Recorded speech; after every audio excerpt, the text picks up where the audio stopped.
Yupperinos, it is Tuesday. This is Chris Michaels, shadow banned into oblivion. I have been absolutely ostracized from society and social media at large, but yet I still will do some kind of media content. I will post it everywhere with the background of my wall in speeding by in all kinds of blurred fashion. So, as you know, it is Christmas if you haven't been living under a rock. And I, as a black and white movie buff, will give you a recommendation that will blow the typical Jimmy Stewart movie out of the water. That is It's a Wonderful Life. It's a Wonderful Life is one of the most atrocious movies, the most depressing movies I've ever come across. So if you do not like that movie, guess what? Neither do I. And that also means that you've got a modicum of taste, which is why Chris Michaels, I'm going to recommend a movie that is far above anything that you've probably seen before, and that is this movie here. It is, hey, guess what, everybody? I, for some reason, cannot share my screen, so you're just going to have to endure. You're going to have to believe me with what I'm about to tell you. My personal opinion, being a black and white movie buff, it is not It's a Wonderful Life that is the best Christmas movie. It is The Shop Around the Corner. So put that down. Fire up YouTube. Fire up whatever else you've got, a Fire Stick or whatever the hell it is nowadays. Look up The Shop Around the Corner. It stars Jimmy Stewart, the same lead that you saw in It's a Wonderful Life. But one of the co-stars is Margaret Sullivan. The Shop Around the Corner takes place in Budapest, and it is all about exchanging letters between two lovers, two star-crossed lovers. And they don't know their true identities, but they are absolutely in love with one another as they exchange letters to each other as pen pals, as romantic pen pals, and they just can't get enough. Well, let me tell you, this movie was remade in the 90s as You've Got Mail, and it is a far cry from the original movie, The Shop Around the Corner. I cannot recommend this movie enough. If It's a Wonderful Life is the epitome of sadness around Christmas time, then The Shop Around the Corner is the epitome of true rom-com from the 1940s. I believe it actually came out in the year 1940. It is one of the best movies that you could ever watch around Christmas time because it does take place around Christmas. It is one of the most fantastically quick films. Everybody is speaking fast and they do not miss a beat. So that is Chris Michael's humble recommendation for Christmas time, a Christmas movie, The Shop Around the Corner, starring Jimmy Stewart and Margaret Sullivan. So you could take that to the bank, tell all of your friends about it. I'm pretty sure you're not going to bust the box office at this time, 80 years post release date, but you get the idea. And, being that it is Christmas time, you've got a lot of traditions that are going on that people don't necessarily want to acknowledge. I mean, one of the things about Christmas time is that for some reason, everybody sees this as a moment to pause and, on some level, regain some kind of humanity and exchange gifts, exchange well wishes. It doesn't matter where you are in the world. It doesn't matter who you are dealing with in your personal life or in your work life. I mean, God forbid your work life, right? I mean, once that whistle blows, you want to slide down the dinosaur and never talk to these people ever again for at least 12 hours when it comes to the work life. But Christmas time is one of those instances where you do get to see some kind of humanity emerge. Back in 1944, there was the Battle of the Bulge. The Germans decided to launch a surprise attack in vain against the American sectors of the border of Germany and France. Their main goal of the Germans was to reach Antwerp. Good effing luck. They wanted to go through the Ardennes forest. They wanted to echo the original French campaign in 1940, where Rommel, of all people, of all German generals, blitzed through the Ardennes forest and made it all the way to Sedan and the Meuse River and so on, and then just toppled France. Well, tough luck in 1944, a mere 4 years later, where the Germans made almost no headway, and this massive attack was essentially turned around in roughly 7 to 8 days once the weather cleared and the offensive just pretty much stalled out. Then you've got this. Not a lot of people know about this. So I do like to share this every so often. And that is the Christmas of 1914. Like, once again, I have to tell you that I cannot share my screen for some reason. I am not a technical person, but StreamYard has decided to stab me in the back, or at least Firefox has decided to stab me in the back, and I can't share you any with you any photographs. But the Christmas of 1914, what happened in August? Well, you've had the breakout of the First World War, where the Western powers, France, Germany, France and England, decided to try and beat back the Hun and get into Berlin.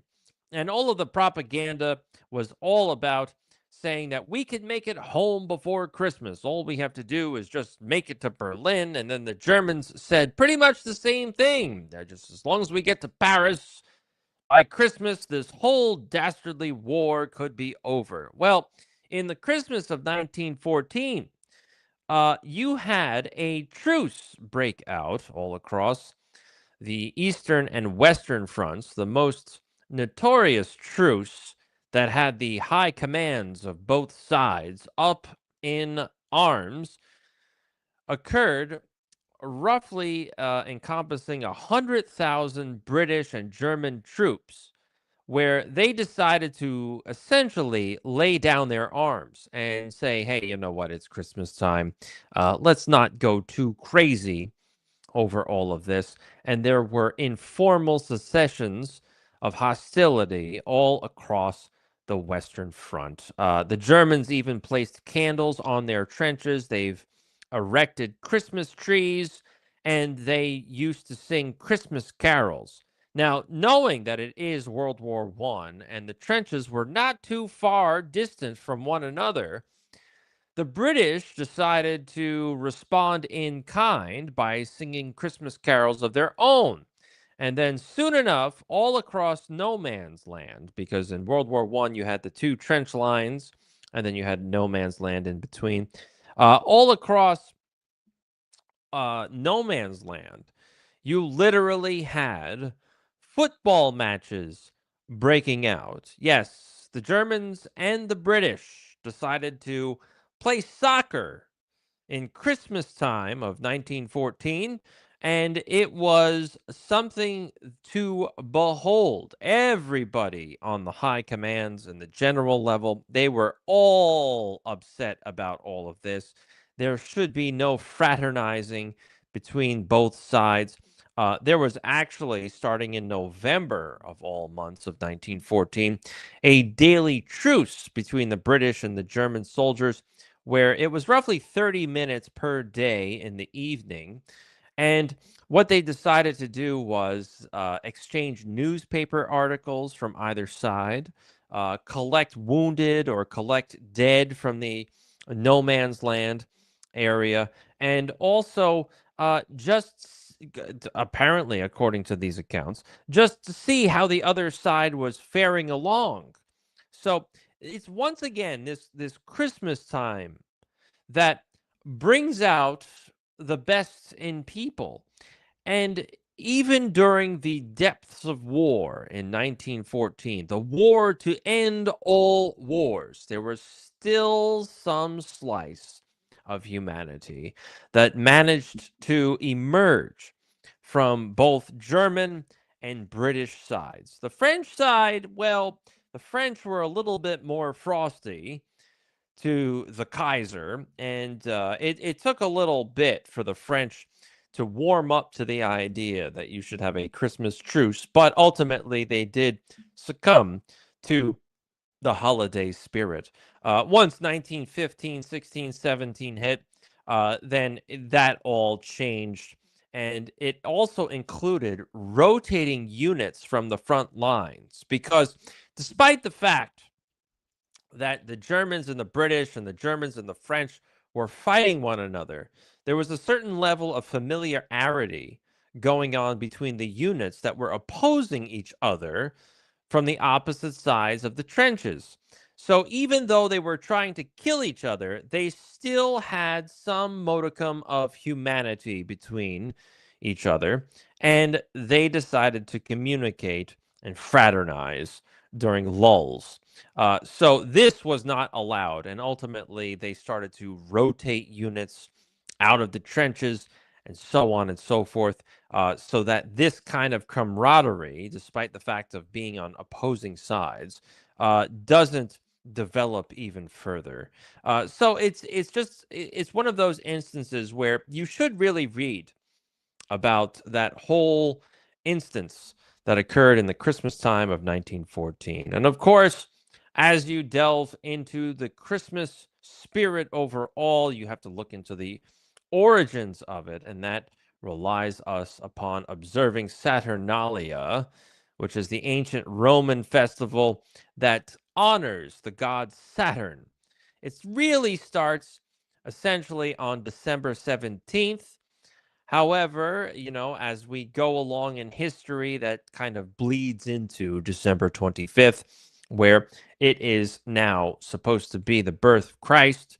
Well, I mean, there are a lot of symbols that go along with Christmas time, along with Saturnalia and all of the rest. So, being that it is Saturn worship, generally during the time of the Romans, they decided to celebrate the whole deal with a sacrifice at the Temple of Saturn in the Roman Forum. I was going to say Roman Forum. Roman Forum. There was a public banquet, and it also was followed up by private gift giving and continual debauchery. Yes, partying. Orgies are abound during Saturnalia. Yes, of course, naturally. So, what is this true symbol all about? And it involves what? It involves the winter solstice, right? So think about this for a second. You've got the winter solstice. It is the longest night of the year, the shortest day, and you've got the winter solstice. It is going to be frigid out there if you are above a certain parallel. And furthermore, what are you seeing through this winter solstice? You literally have God's sun spending less and less time in the sky, which culminates in the solstice. And then once that is over with, guess what? The sun is going to appear more and more with the dazzling rays of warmth and beauty that leads us into springtime. So think about this further, right? You've got God's sun that essentially, if you're to believe certain religions prior to Roman Catholicism, God's sun during winter months essentially dies. That's why you've got the longest night of the year, right? And so, what happens after the solstice? You have God's Son being reborn. This concept of what? This concept of reincarnation, rebirth, or just generally birth, right? So, look back into all of the various religions that are involved in this kind of celebration. You've got Christianity, which is the most obvious, right? It's the birth of God's son. Yes, right? Think about this. After the winter solstice, God's son is born. The sun is starting to rise again. There will be more daylight every single day until next year's winter solstice. So, yes, it is the birth of God's son because he is going to be giving us the rays of warmth and sustenance as we move forward. So, that does kind of coincide with December 25th, right? But then you can also go into Judaism. Think about this too. Hanukkah occurs around the winter solstice. So, what happens with Hanukkah? What's the story? Well, oh my goodness, we have this oil, and we think the oil isn't going to last us. But lo and behold, the oil does see us through. So, even though we thought we were toast, guess what? The oil lasted for 8 crazy days and 8 crazy nights. And what happens when the oil is finally used up and they do not have to worry anymore? My goodness, you've made it through the winter solstice, and now God's sun could start beaming down on earth and allowing everybody to start living their lives as normal again. So even though you think Hanukkah is about one thing, there is a lot of sun symbolism, despite the fact that Judaism has its roots in moon worship. uh, it is still there, right? It is still part of these religious infrastructures where you have to observe these major astrological events. So, what was Saturnalia all about? Well, Saturnalia just completely to turn society on its head. Slaves were allowed in Roman times to interact with their masters. The roles were reversed. No, that doesn't mean they were pegging one another, but it does mean that the masters turned into the slaves and were serving the slaves anything they would desire. So whether that's a food orgy, because that's another thing that people don't quite understand. In Greco-Roman times, an orgy doesn't necessarily mean a big old pile of sweaty humans. It means a massive amount of food where you just gorge yourself and you engage in all kind of guttural vice. And then you purge yourself and then you go back and gorge yourself again. That's also an orgy, right? So this is the time of orgies. This is the time of celebrating each other. This is also the time of turning society on its head. You have dogs and cats living together, total anarchy. And so one of the gifts of Saturnalia had to do with gambling. There was a lot of gambling going on. There was also gift giving, where the gifts were mere clay little figurines and so on. But the idea was to kind of atone for your sins over the course of the prior year, right? And what you wanted to do was say, even though I am the master and you are the slave, I still value you in some regard, right? I still don't want you to really go anywhere. And it's just the roles of society that we have to play. So I do value your contributions to my household and so on. And during Saturnalia, we will prove to you that we value your essence. So that's why we will be the servants to the slaves. So it's an interesting concept, right? There was also the king of Saturnalia, that somebody was the master of ceremonies, where they would have all kinds of wondrous things happen to them. Nero was involved in all of this too. But Saturnalia, generally, like I said, started on December 17th. And this was usually the first day of the astrological sign of Capricorn.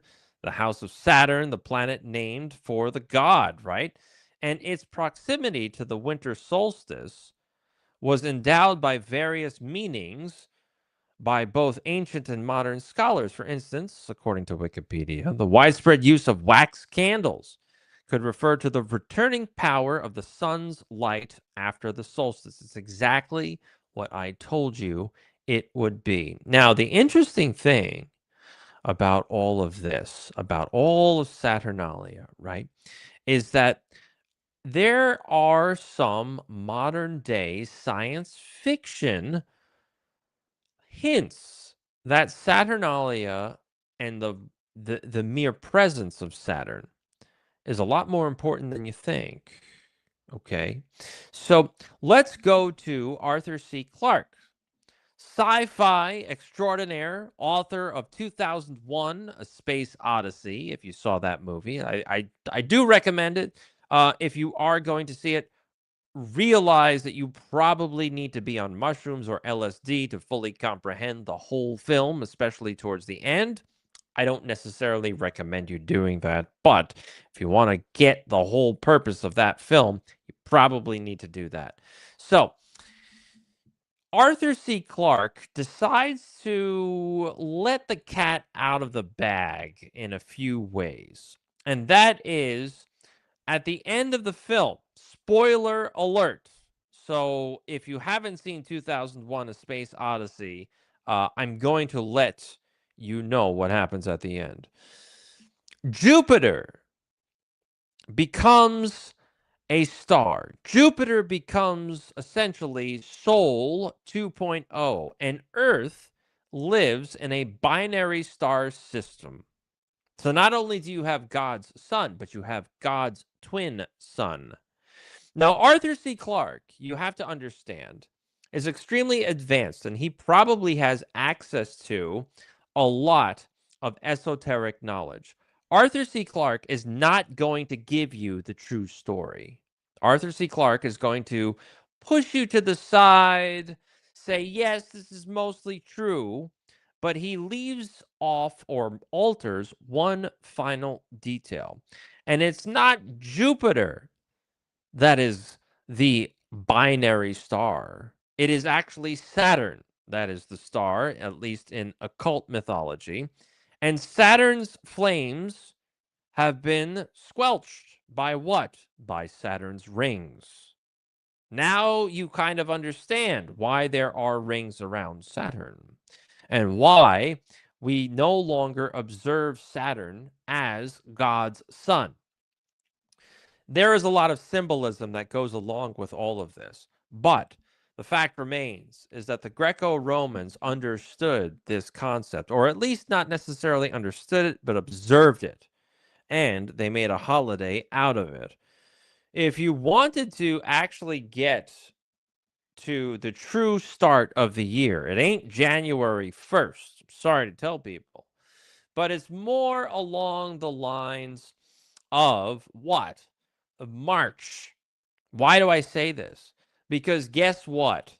If you look at the month of October, October is the 10th month of the year in the Julian calendar. However, what is the prefix oct all about? It is the number 8. So, if you go back to esoteric times, that would make October the 8th month of the year, not necessarily the 10th month. So if you're looking back in time, you see what?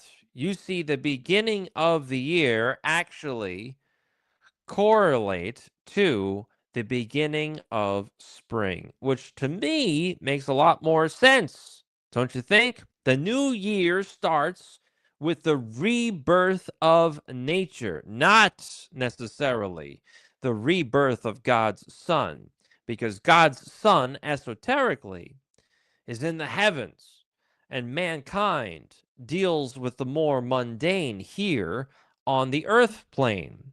And so, when does Earth get reborn? And that is usually in springtime with all of the flowers and all of the animals. They get all uppity and try to fornicate with one another. So, there is a lot of symbolism that goes along with all of these holidays, But overall, Christmas time is a season of joy. And don't let anybody take Christ out of Christmas. You see many, many Christmas cards that say Merry Xmas. And then you see these little posters that say Happy Holidays. No, that's not what it's all about. Christmas is about Christ. Christmas is about the birth of God's Son. And when you see Merry Xmas or Happy Xmas, whoever wrote that, and we have our leads on who would write something like Xmas, they are literally crossing out Christ in Christmas. This is something that is abhorrent. It is disrespectful. And nobody should observe this idea of Merry Xmas. It is Christmas. And if you really want to upset your neighbors, start putting out nativity scenes. Me in New York, it is almost a rarity to see an actual nativity scene at this time of year. Christmas has been utterly hijacked into snowflakes, Christmas trees, Santa Claus, and the inexorable march of capitalism. I mean, now I sound like a leftist, right, by saying capitalism, but gift giving, trying to outdo one another with gifts on Christmas Day or Christmas Eve. That is totally missing the point of what Christmas is all about. It is about family, it is about love, and it is about celebrating the miracle of life, brotherhood, marriage, children. That's what Christmas is all about. You don't have to give a gift to anybody.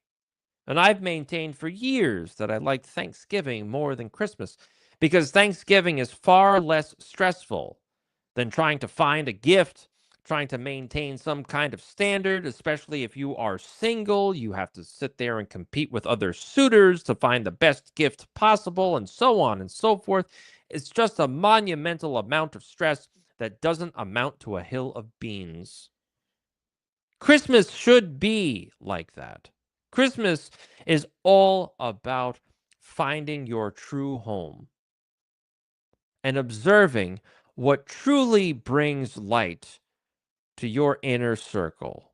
How are you going to be reborn in the following year? How can you make everyone else's life a little bit brighter by bringing a lot more joy? And that's where I'll leave it. This is the Chris Michaels Show. I'll be back next week. I'm off on a junket to the south below the Mason-Dixon line, where I am venturing forth into the rural South. So wish me luck. It will be filled with boiled peanuts, which, by the way, being a Northerner, I do love a good boiled peanut. I know a few good places actually, including a roadside stand that has the most excellent boiled peanuts I've ever had in my life. So this is what I'll be doing, old Chris Michaels. I wish you the best of anything you do. I mean, if you're insufferably stuck in your holiday situation, whether that's Hanukkah, Kwanzaa, or Christmas, maybe you want to start annoying people so that you do not have to endure these kinds of holiday situations anymore. Or maybe you want to be the adult in the room and kind of bite your tongue, especially if you're in the same vicinity as an ultimately obtruse and atrocious woke individual, and do your best to be the adult in the room. This is Chris Michaels on the America Emboldened Network. I am Chris Michaels for the Chris Michaels Show. Not to sound redundant, have a very Merry Christmas, and I will see you again next week.